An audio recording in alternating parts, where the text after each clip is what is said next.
During these years, Bayen lived close to the future king, serving as both his page and personal attendant. In 1921, when Tafari was selecting young Ethiopian men and women to be educated abroad, Bayen was among the first to be chosen. Quote, "I was told of my responsibility by His Imperial Majesty himself that I was to study medicine and return to Ethiopia as a physician for the purpose of helping to organize the public health system." End quote. Bayen was subsequently sent to Bombay, India, with 3 colleagues, 2 young men and a woman, for preparatory studies under private tutors from Great Britain. Cast in the typical imperialistic mode of Victorian England, these instructors used to tell us, Bayen later called, quote, "of the greatness of the British Empire," end quote. Finally, when his teachers haughtily informed him and his comrades that it was British destiny one day to control Ethiopia, Bayen decided that he had enough of an English education. After discussing the matter, he and his friends concluded that, quote, "America was the only country that would never try to rob us of our country. Therefore, it would be best to go there," end quote. The tiny group thereupon prevailed upon their benefactor, Ras Tafari, to permit them to pursue their studies in the United States, where imperialistic designs on Africa seemed absent.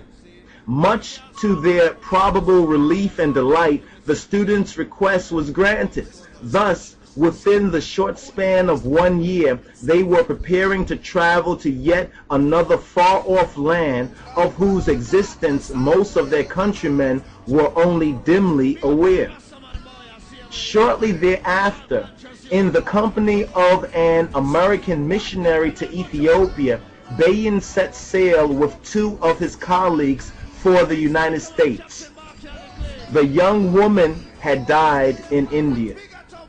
The 3 students arrived in America in April 1922, carrying with them a personal letter of introduction to President Warren G. Harding from Ras Teferi, by now heir apparent to the Ethiopian throne.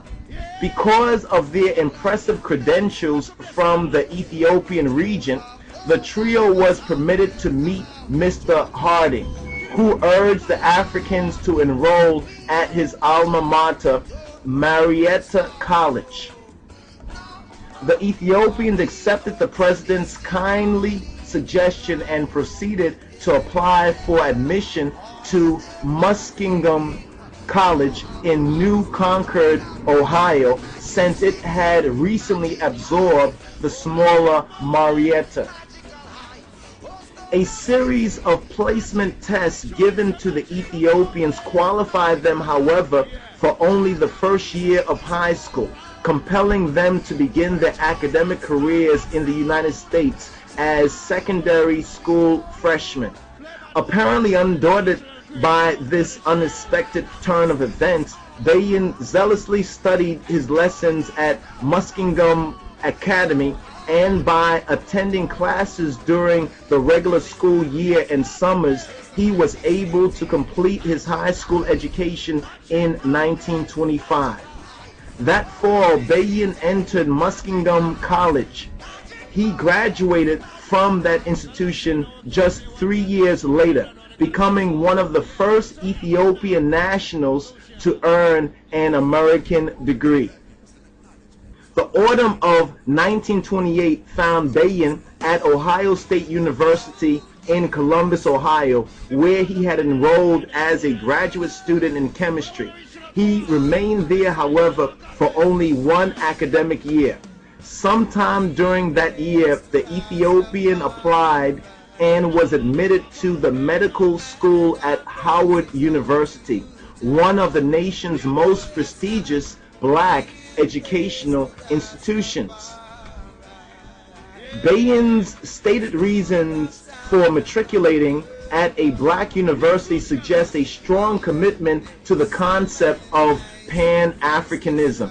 Quote, "My belief in race solidarity," Bayen wrote in 1939, "caused me to select Howard University for my studies in order that I might have a closer contact with my people. In fact," he concluded, "it was this idea that helped me to break my engagement to the daughter of our Minister of Foreign Affairs and to be married to an American girl, Dorothy Hadley, of the black race in 1931. The source of Bayen's identification with Afro-Americans is not entirely clear, but his convictions may have been partially shaped by his close relationship with Dr. Azaj Workne Martin, a leading Ethiopian physician and staunch advocate of Pan-Africanism.